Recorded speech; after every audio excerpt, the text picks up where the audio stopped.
बिस्मिल्लाहिर्रहमानिर्रहीम अहमदहू व नुसल्ली अला मोहम्मद रसूलुल्लाहि करीम। ये problem NCERT mathematics part second exercise 7.5 question number 15 है। इंटीग्रेट करना 1/x⁴ - 1 का हमने, तो यहाँ पर हमें पार्शियल फ्रैक्शन में से कन्वर्ट कर लेना चाहिए, यानी 1/x⁴ - 1 की हमने मान लेनी चाहिए कि पार्शियल फ्रैक्शन मानने से पहले हमें इसके फैक्टर भी करना होंगे, क्योंकि इसे लिखा जा सकता है x² का होल स्क्वायर x⁴ को, और 1 को हम लिख सकते हैं 1 का स्क्वायर। इसमें a² - b² की जो आइडेंटिटी है उसको अप्लाई कर देंगे। एक ब्रैकेट में ऐड हो जाता है, दूसरे ब्रैकेट में माइनस हो जाता है। तो 1/ इसमें एक ब्रैकेट में x² में से 1 को माइनस कर देंगे, दूसरे में प्लस कर देंगे, दूसरे में माइनस कर देंगे। और देख रहे हैं पहले वाले जो ब्रैकेट है हमारा उसमें तो कुछ नहीं कर सकते हम x² + 1, लेकिन इस वाले ब्रैकेट में हम इस 1 को लिख सकते हैं 1 का स्क्वायर, और उसमें दोबारा से इसी आइडेंटिटी का यूज़ कर सकते हैं। 1 का स्क्वायर 1 होता है, तो x² + 1 और यहाँ पर एक ब्रैकेट में ऐड हो जाएगा। इसी फार्मूले को दोबारा यहाँ पर यूज़ कर रहे हैं, और दूसरे ब्रैकेट में x - 1 आ जाएगा। अब ये डिनोमिनेटर के हमने ये फैक्टर कर लिए, डिनोमिनेटर के पहले फैक्टर करते हैं तभी पार्शियल फ्रैक्शन हम लोग लेट करते हैं। अब हम पार्शियल फ्रैक्शन लेट कर लेते हैं कि 1/ जो हमारा था ये x⁴ - 1, इसके पार्शियल फ्रैक्शन क्या होंगे। हमें 3 फैक्टर यहाँ पर मिले हैं, और डिनोमिनेटर को देख के ही हम यहाँ पर न्यूमरेटर में लिखते हैं कोफिशिएंट को, क्योंकि यहाँ पर पहला वाला हमारा फैक्टर ये क्वाड्रेटिक है, यानी 2 पावर का है, तो ऊपर वाला 1 पावर का होना चाहिए, यानी ax + b की फॉर्म में हमें लेना होगा। यहाँ पर a भी कांस्टेंट है, प्लस ऐसे यहाँ पर ये लीनियर है, 1 पावर का है, तो यहाँ पर कांस्टेंट आ जाएगा, यानी b के बाद c ले लीजिए। और यहाँ पर ये तीसरा वाला भी 1 पावर का है, लीनियर है, तो c के बाद ये d लीजिए। तो हमें a b c d की वैल्यू को फाइंड करना होगा। तो जिसको हमने पार्शियल फ्रैक्शन जो माना था, जैसे इसके फैक्टर किए तो 3 फैक्टर आ रहे थे, तो यहाँ पर पहला वाला फैक्टर हमारा क्वाड्रेटिक था, 2 पावर का था तो ऊपर 1 पावर ले ली। यहाँ पर 1 पावर का था तो ऊपर कांस्टेंट होगा, 1 पावर का है तो कांस्टेंट होगा। इस तरीके से माना जाता है, और इसको इक्वेशन नंबर हम 1 डाल देंगे। ABCD की वैल्यू जब आ जाएगी यहाँ पर पुट कर देंगे, तो हमें पार्शियल फ्रैक्शन इसका जो होगा करना होगा, इंटीग्रेशन करने का मतलब होगा इनका इंटीग्रेशन करना। तो इसलिए इसको आसानी से हम लोग कर सकते हैं इंटीग्रेट, इसको मुश्किल है हमारे लिए इंटीग्रेट करना। तो इसको आगे बढ़ाएं, यानी सबसे पहले तो इनका एलसीएम ले लें। इनका मल्टीप्लिकेशन ही इनका एलसीएम हो जाएगा, क्योंकि ये प्राइम एक दूसरे से प्राइम फैक्टर हैं, प्राइम है, एक दूसरे से कैंसिल नहीं हो रहा है। जब हम इस पूरे को डिवाइड करेंगे इससे, तो ये दोनों ब्रैकेट आपस में मल्टीप्लाई हो जाएंगे, और आपको मालूम है इन दोनों का मल्टीप्लिकेशन क्या होगा, क्योंकि ये वैल्यू जो है इससे मिली थी, यानी x² - 1 से मिली थी, ये x² - 1 है। प्लस ऐसे ही जब हम इस पूरे को डिवाइड करेंगे, इस x + 1 से डिवाइड करेंगे, तो इन दोनों का ऊपर जाके मल्टीप्लिकेशन हो जाएगी, यानी x² + 1 का हो जाएगा और x - 1 का हो जाएगा। इसी तरीके से हम जब इसको डिवाइड करेंगे इससे, तो ये वाला कैंसिल हो जाएगा, इन दोनों ब्रैकेट का ऊपर d में जाके मल्टीप्लिकेशन हो जाएगा, यानी x² + 1 तो है, और यहाँ पर x + 1 हमारा और आ चुका है। अब देख रहे हैं कि अपान वाला तो आपको मालूम है कि इसके फैक्टर किए थे तभी मिला था, तो ये अपान वाला तो कैंसिल हो जाएगा, यानी x⁴ - 1 है, तो ये वैल्यू इसके फैक्टर ही किए थे तब ये मिला था, तो ये दोनों इक्वल है, कैंसिल हो गया। तो 1 की वैल्यू ये इतने के बराबर आ जाएगी, यानी ax + का b इंटू में x² - 1 प्लस का c इंटू x² + 1 और x - 1 plus b d into x² + 1 into x plus का 1। हमें यहाँ से ABCD की वैल्यू को फाइंड करने के लिए ABCD चूँकि 4 अननोन है, 4 इक्वेशन हमें मिलेंगे, तो 1 = हो जाएगा। इनका आपस में मल्टीप्लिकेशन कर लें, तो a का में इंटू करेंगे मिलेगा ax³ माइनस का ax मिलेगा, b का इंटू करेंगे तो मिलेगा bx² माइनस का b। डायरेक्ट भी कुछ लोग कर सकते हैं, प्लस का अब c इंटू यहाँ पर आपका हो जाएगा c लिखेंगे और x का दोनों में मल्टीप्लिकेशन कर देंगे, तो ये वैल्यू हो जाएगी x³ माइनस का x²। 1 का करेंगे तो x आ जाएगा, माइनस का 1 आ जाएगा। ऐसे ही फिर हम यहाँ पर x² का दोनों में इंटू करेंगे तो x³ प्लस का x² का 1 में करेंगे तो x² आ जाएगा।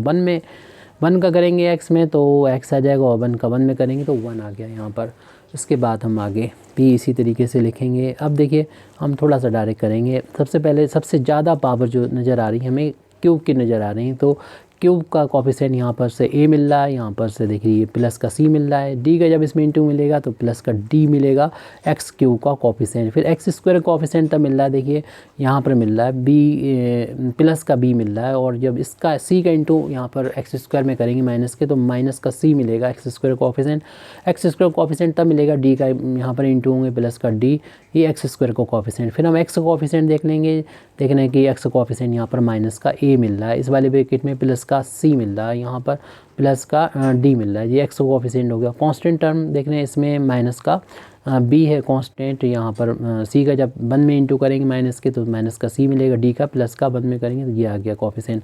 अब देखेंगे कि दोनों साइड कंपेयर करेंगे, एक्स क्यू का कोफिशिएंट यहाँ पर लेफ्ट राइट हैंड साइड में तो a plus c plus d है, और लेफ्ट हैंड साइड में एक्स क्यू है नहीं तो कोफिशिएंट 0 माना जाता है, इक्वेशन नंबर 2 हो गई। अब एक्स स्क्वायर कोफिशिएंट यहाँ पर देख रहे हैं कि b माइनस c प्लस का d है, और लेफ्ट हैंड साइड में एक्स स्क्वायर का टर्म नहीं है, इसका मतलब कोफिशिएंट यानी एक्स स्क्वायर का 0 यानी 0 इंटू एक्स स्क्वायर करके लिख सकते हैं वहाँ पर, यानी उसका कोफिशिएंट 0 है। इसी तरीके एक्स का कोफिशिएंट माइनस a और प्लस का c और प्लस का d है, जबकि लेफ्ट हैंड साइड में x का कोई टर्म नहीं है तो इसे 0 इंटू एक्स करके लिख सकते हैं 0 को, और इसका कोफिशिएंट x का 0 कर देंगे, इक्वेशन नंबर 4 हो जाएगा। अब लास्ट जो कांस्टेंट है यानी माइनस b माइनस c और प्लस का d है, देख रहे हैं इसमें कोफिशिएंट यहाँ पर कांस्टेंट टर्म 1 यहाँ पर नज़र आ रहा है तो 1 लिख देंगे। इस तरीके से हमारे पास 4 इक्वेशन है, इनको सॉल्व करके वैल्यू को फाइंड किया जा सकता है। तो इसके लिए हमें एक एक करके जो कॉन्स्ट हैं वेरिएबल उनको हटाना पड़ेगा, तो यानी a और b इस तरीके से हटाना पड़ेगा, किसी एक में लाना होगा। तो किसी को भी आप हटा लें तो हमें दिख रहा है कि a 2 बार आ रहा है, b 2 बार आ रहे हैं, c 3 बार आ रहा है, c और d सभी में आ रहा है। तो ऐसा करते हैं c और d को हम लोग रहने देते हैं और a और b को एलिमिनेट कर लेते हैं। अगर हम 2 और 4 को ऐड करेंगे तो a से कैंसिल हो जाएगा, c d में ही इक्वेशन आ जाएगा, तो इसमें हम इक्वेशन मिल जाएगा आसानी से। इक्वेशन नंबर 2 और 4 को हम यहाँ पर ऐड कर देंगे, थोड़ा शॉर्ट में लिख रहे हैं, 2 4 को ऐड करेंगे तो 2 कितना है a plus C plus D, और जो 0 है इसे इक्वेशन नंबर 2 लिखेंगे। d की जो वैल्यू है इक्वेशन 4 की वैल्यू है minus a plus C plus का d और is equal to 0, equation number 4 है। दोनों को ऐड करना है, प्लस माइनस a ऐड करने में ये प्लस माइनस कैंसिल हो जाएगी, 2 टाइम्स c हो जाएगा, 2 टाइम्स d हो जाएगा, और राइट हैंड साइड 0 0 ऐड करेंगे 0 हो जाएगा, 2 से डिवाइड करने पर c प्लस d की वैल्यू 0 मिल जाएगी। इसे इक्वेशन नंबर हम 6 दे देंगे, 5 तब तो हो चुका था 6 दे दिया। अब जैसे हमने कहा कि b को भी एलिमिनेट किया जा सकता है, अगर 3 और 5 को देखें इन दोनों को ऐड करेंगे b से भी कैंसिल हो जाएगा, तो इक्वेशन 3 में इक्वेशन 5 को ऐड कर दें। इक्वेशन 3 है b माइनस सी प्लस का d है, इधर है 0, इक्वेशन नंबर 3 डाल दो। इक्वेशन नंबर 5 है माइनस का b है माइनस का c है और प्लस का d और राइट हैंड साइड में 1 है, इसे इक्वेशन नंबर 5 डाल लो। अब हम जो है इसको जब ऐड कर रहे हैं तो ये तो कैंसिल हो गया, b से b प्लस माइनस, ये माइनस का 2 टाइम्स c हो जाएंगे और माइनस का ही प्लस का 2 टाइम्स d हो जाएंगे, और राइट हैंड साइड में 0 1 ऐड करेंगे 1 आ जाएगा। अब हम देख रहे हैं कि इसमें अगर 2 से डिवाइड कर दें तो माइनस सी प्लस डी हो जाएगा, हाँ 2 से डिवाइड करेंगे 1/2 हो जाएगा, एक इक्वेशन 7 डाल दें। और 6 और 7 को देखें, इसमें सी और डी में है, अगर दोनों को ऐड कर देते हैं यानी इसी में हम इक्वेशन नंबर जो 6 है इसको ऐड कर देते हैं, लास्ट के 7 में आया था, तो देख रहे हैं सी प्लस माइनस तो कैंसिल हो जाएगी, डी 2 टाइम्स डी हो जाएगा, और 0 में 1/2 में 0 ऐड होगा तो 1/2 हो जाएगा। इससे डी की वैल्यू आ जाएगी, 2 से डिवाइड करेंगे 2 इधर 2 के साथ मल्टीप्लाई में आ जाएगा यानी 1/4 हो जाएगा।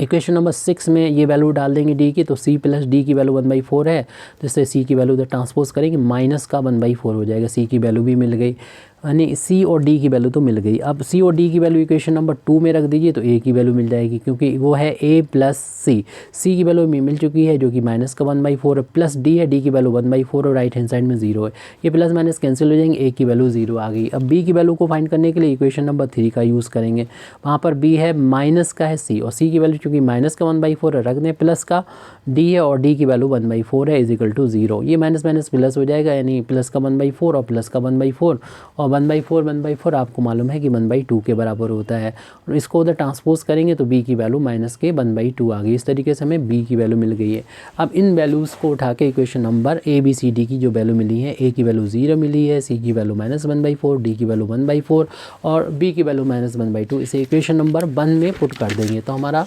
जो पार्शियल फ्रैक्शन आ गया था 1/x⁴ माइनस 1 को माना था पार्शियल फ्रैक्शन, तो a की वैल्यू 0, a x और प्लस b की वैल्यू जो थी वो लिख लेंगे यहाँ पर। x² प्लस का 1 था अपान में,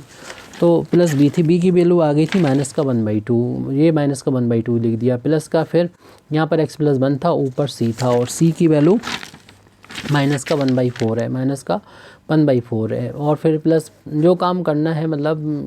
मेन वो पार्शियल फ्रैक्शन ही है और d की वैल्यू 1/4 है। फिर उसके बाद तो बहुत ही सिंपल हो जाती है प्रॉब्लम। अब थोड़ा सॉल्व करके लिख दें, ये वैल्यू तो 0 हो जाएगी, छोड़ दीजिए, ये -1/2 है आया है तो उसे आप ऐसे लिख दें -1/2 इंटू 1/1 का यहाँ पर इंटू मान लेंगे, 1/में x² प्लस का 1 आ जाएगा। ये भी माइनस को यहाँ पे लिख दें और 1/4 इंटू ऐसे 1 का इधर इंटू मान सकते हैं 1/x प्लस का 1, और इसी तरीके से 1/4 इंटू 1 का इधर इंटू मान लें 1/x - 1। इससे आगे इंटीग्रेट करने में आसान हो जाए, क्योंकि हमें कहा गया था इसका इंटीग्रेशन करना, जो लेफ्ट हैंड साइड में है इसको इंटीग्रेट करना, क्योंकि लेफ्ट हैंड साइड की जो वैल्यू आई है वो राइट हैंड साइड इसके बराबर आ गई, यानी इसकी वैल्यू यहाँ पर पुट कर देंगे, जो कि -1/2 इंटू 1/x² प्लस का 1 है, -1/4 इंटू 1/x प्लस का 1 है, और प्लस 1/4 इंटू 1/x - 1 है। इसका इंटीग्रेशन करना, दोनों आपस में इक्वल है इसलिए।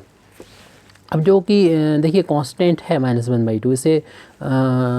जब इंटीग्रेट करने जाएंगे तो तीनों टर्म का इंटीग्रेशन हो जाएगा। फर्स्ट टर्म का करने जा रहे हैं तो कांस्टेंट 1/2 को बाहर कर दिए, सिर्फ हमें x² प्लस 1 का इंटीग्रेशन करना है x का। इसी तरीके से इस वाले टर्म का इंटीग्रेशन करने जा रहे हैं, कांस्टेंट को बाहर फेंक दीजिए, तो 1/x प्लस 1 का इंटीग्रेशन करना है x के रिस्पेक्ट में। ऐसे ही इसका इंटीग्रेशन करने जा रहे हैं 1/4 को बाहर फेंक दीजिए, 1/x - 1 का इंटीग्रेशन करना है x के रिस्पेक्ट में। तो यहाँ पर -1/2 लिखने के बाद आपको मालूम है ये फार्मूला जो होता है 1 + x² का, यानी अपान में 1 + x² हो तो ये इंटीग्रेशन इसका करते हैं tan इनवर्स x आता है, फार्मूला होता है, याद कर लीजिए, क्योंकि tan इनवर्स x का डिफरेंशिएशन आता है 1/1 + x², तो इसका इंटीग्रेशन ये आ गया 1/4, और 1/x का जिस तरीके से इंटीग्रेशन log ऑफ x होता है मॉडुलस, तो ऐसे यहाँ पर x + 1 भी है तो वो भी इसी तरीके से आ जाएगा। सिर्फ x की पावर 1 होना चाहिए, कोई भी कांस्टेंट ऐड हो कोई दिक्कत नहीं, कोफिशिएंट अगर कोई होता है 1 के अलावा तो आप उसको डिवाइड करते हैं, लेकिन यहाँ पर x ही है, कोई कोफिशिएंट यानी 1 है तो इसे छोड़ देना है। log ऑफ ऐसे यहाँ पर जो भी x है तो मॉडुलस में इसको लिख देना है, क्योंकि x की तरह इसे ट्रीट करेंगे, कांस्टेंट कोई ऐड हो रहा है सब्सट्रैक्ट हो कोई फ़र्क नहीं, आपको बस यहाँ पर लिख देना है। और x का कोफिशिएंट अगर 1 के अलावा कुछ होगा तो अपान में डिवाइड कर देंगे, यहाँ पर नहीं करना है। कांस्टेंट हम इंटीग्रेशन भी ऐड कर देंगे, इतना आ चुका है कंप्लीट, आप चाहें तो इतना छोड़ सकते हैं, या फिर आप इसको प्लस वाले को पहले लिख दें 1/4, और इसमें इन दोनों में कॉमन ले लें 1/4 को, तो इसमें बचेगा log ऑफ x - 1, और ये माइनस का 1/4 बाहर जब ले लिए तो माइनस का बचेगा log ऑफ x प्लस का 1। इन दोनों टर्म को तो हमने एक ब्रैकेट में कर दिया, इससे लास्ट में लिख दें -1/2 और tan इनवर्स x और प्लस कांस्टेंट c है, और log की यहाँ पर प्रॉपर्टी लगा देंगे, इसलिए हमने इसको साथ साथ लिखा था। आपको मालूम है कि जो प्लस में होता है उसे तो हम लोग न्यूमरेटर में लिखते हैं, और जो माइनस में होता है उसको हम डिनोमिनेटर में लिखते हैं, और माइनस का 1/2 tan इनवर्स x है और प्लस कांस्टेंट ऑफ इंटीग्रेशन है। अब जो दोनों मॉड अलग अलग लगे हैं, आप मॉड की प्रॉपर्टी जानते हैं, आप टोटल में मॉड लगा दीजिए, न्यूमरेटर वाला न्यूमरेटर में आ जाएगा, डिनोमिनेटर वाला डिनोमिनेटर में आ जाएगा। ये log जो मॉडुलस की प्रॉपर्टी होती है उसका यूज़ किया है, यानी हमने इंटीग्रेशन फाइंड कर लिया 1/x⁴ - 1 का इंटीग्रेशन x के रिस्पेक्ट में ना आ गया। Thank you very much Indeed for listening me, व आखिर दावाना अल्हम्दुलिल्लाहि रब्बिल आलमीन।